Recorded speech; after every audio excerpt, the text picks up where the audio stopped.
So welcome back, VMworld Barcelona 2017. We are down here at the breakout, and I've got Emad and William here, and let's talk vCenter. So this morning with Pat in the keynote, he basically started off saying, and Ray O'Farrell, he basically started out saying, we've listened to our customers and we're moving away from the Flash client to HTML5. The crowd started clapping. And he didn't mention it, and I think that's kind of a shame. That's what I want to talk to you guys about. We're also moving away from the Windows appliance vCenter into VCA. Just to start off with, why? So if you look at historically with Windows, it's a more complicated model, right? I have to deploy the operating system, then I have to go over here and deploy a separate database. I also have patching and things like that. So the maintenance model is a lot more cumbersome than the appliance model. The appliance introduced a simpler, easier model. So basically I just deploy an OVA, answer a few questions through the wizard, and I'm up and running, right? And now VMware owns the entire stack when it comes to the appliance, right? So we're now introducing Photon OS as the operating system in 6.5 for the appliance.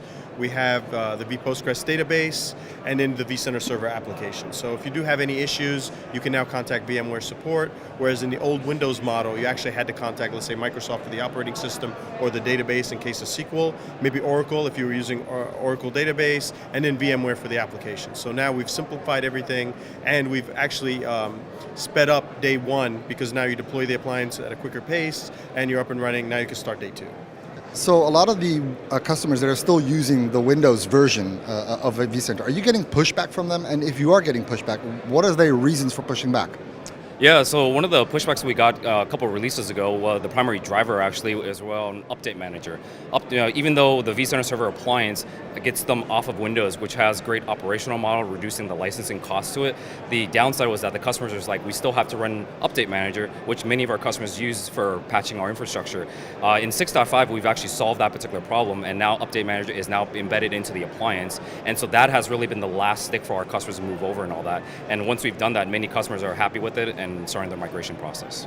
So, new features, are we going to do like we did in the past? We're going to try and fly two planes at the same time, or is one of the planes going for a soft landing? Right. So in 6.5, one thing that we've introduced is all the new features are only available within the vCenter server appliance. So for example, we have file-based backup restore, right? That capability allows us to back up the vCenter server appliance, and if something happens, we can now immediately restore without the use of any agents or anything like that by simply mounting the ISO and then pointing back to one of the protocols that is supported, and now we can deploy a brand new fresh appliance, layering on top the identity, and then restoring it from backup.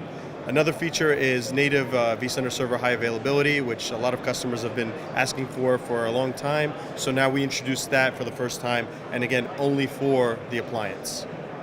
That sounds good. William, anything you'd like to add on VCA that we haven't covered yet? Yeah, there's actually a couple other features. So one of the big advantages is a brand new REST API that we exposed.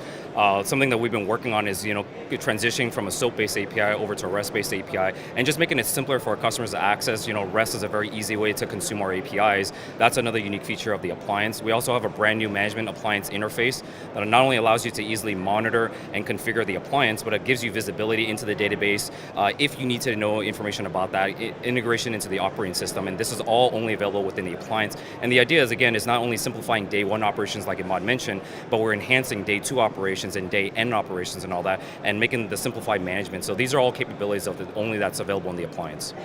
So I think one of the asks that I see personally with the people that I talk to is, how do we start tweaking this VCA appliance to use slightly less memory in home labs? All of us have actually got into a race to try and get the thing, especially VCA, to use less memory for home labs. So is there some secret blog coming out in the near future that's going to do that for us, or William? I don't know. I think there's a blog out. Was it Virtually Ghetto? I think there's a guy. He's a great chap, though. Yeah. So actually, there's a couple of things that's changed in the appliance. One of the nice thing about the VCSA is that as you add memory, right, we will dynamically reconfigure the services, right. So it's optimal. In the Windows world, you're editing Java heap memory, so it's not ideal. Now you want to go the other way around. So obviously, this is a home lab. You're in this not supported realm, but I get what you're doing because I have the same challenges. There's a couple of tricks. One of the things is, if you don't need all the services. So for example, if you're not using content driven library, it consumes services when it's running if you don't need update managers. So one trick is you can actually disable some of these services, and yeah, there may be a blog post out there that'll talk about which service that you may not need, and one of the tricks is you can actually turn off those services and reduce the memory. I know for the latest 6.5 U1, I've been able to push it down to about 6 to 7 gigabytes, and performance is actually pretty decent, runs at several dozen ESXi hosts, but I believe you can probably tweak it a little bit more and all that. And so, yeah, check that Virtually Ghetto guy out. It might be something else. Thank you very much for your time, guys. I know you're very busy, and enjoy Barcelona.